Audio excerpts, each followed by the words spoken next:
Hey YouTube, welcome to the Along for the Ride workshop. Today is our first video on our Sea-Doo series. I'm going to show you how we added these new license numbers to our 2003 Sea-Doos. We had to add new license numbers because over the winter we did a whole engine rebuild on both these units, and this guy actually went in for a paint job to touch up the hull and touch up the top because it was looking pretty rough. So I cut some new vinyl stickers, got them ready to go, and we'll show you how we added them. So step number one was to determine a font I wanted to use for my license numbers. There are regulations, it's got to be pretty straightforward. So I like the lean and the style of this Avenger font, but wasn't really big on this E. So I took that E out of there and modified it to make it look like that. So to start the process, we have to get rid of all the material we don't need for the sticker. That process is called weeding. I guess it's kind of like weeding out the good and the bad. So that's what we're going to do here. Just simply slice across, make our pieces a little bit smaller. Try not to cut the backing. Watch you don't cut into the letters. And you can break this up a bit as well if you're dealing with small pieces. Use the edge of the knife, peel it back. And that's what we're gonna do. We're just gonna get rid of the bits and pieces of it and weed it on out.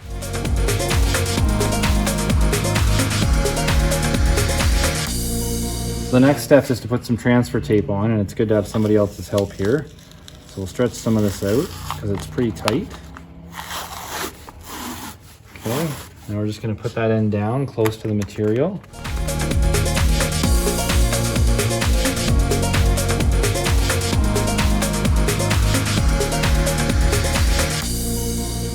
So our transfer tape isn't in the best of shape here, but now what we have to do is we want to cut this so that they're even and we can place them on the Sea-Doos where they need to go. So I think it'll still work. We're missing the corner here of transferability, but I think I have a little bit of experience with this. I think I can make it work. So we'll see what happens.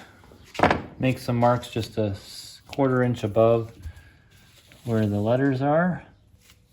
So I have a cut line and it's consistent. And we'll cut along that line.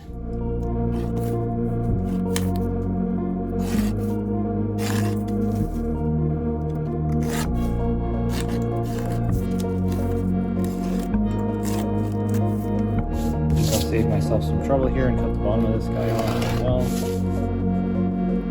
So it's always a good idea to make sure before you put the numbers on the machine, if you've got a pair like I do, that you check your licensing. Make sure you're putting the right number on the right Sea-Doo. That's kind of important. So what I've done is I've measured up from the lip of my Sea-Doo 1 inch on both ends and kind of placed my numbers where I want them to be. When I go to do the second one, I'll measure from here to here. I've also put a couple pieces of tape on my Sea-Doo because that's the line I want to use when I'm rolling them out.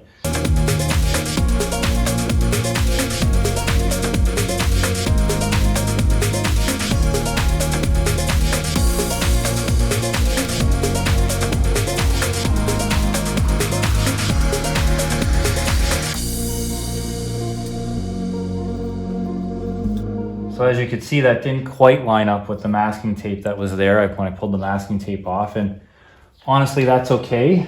This isn't a flat surface, so I think it's going to look all right. So I'm going to pull this transfer tape back, and it should release the numbers now and leave them attached to the machine. Seeing a few air bubbles there, not really liking that. But, here we go.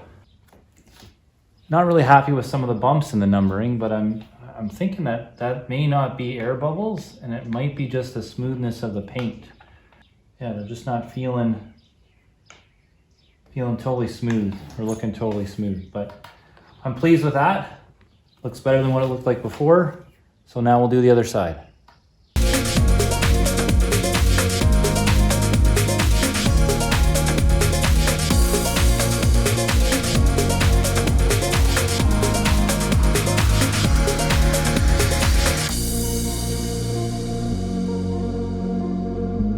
Spent a little more time rubbing this one down on the bench with the transfer tape, and then a little more time rubbing it on the actual machine with the transfer tape still on it.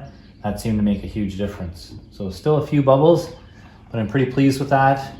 When you're going 50 miles an hour on the water, nobody's going to notice the bubbles in your numbers. So thanks again for coming along for the ride. Make sure to click the subscribe button if you haven't already, like this video, and click the notification bell. That way you can tune in and check out when we add our custom supercharged 185 graphics to the back end of the machines. So I've got another machine to do, but it's going to look the same as this one. So until next time, I'll see you back on Along for the Ride.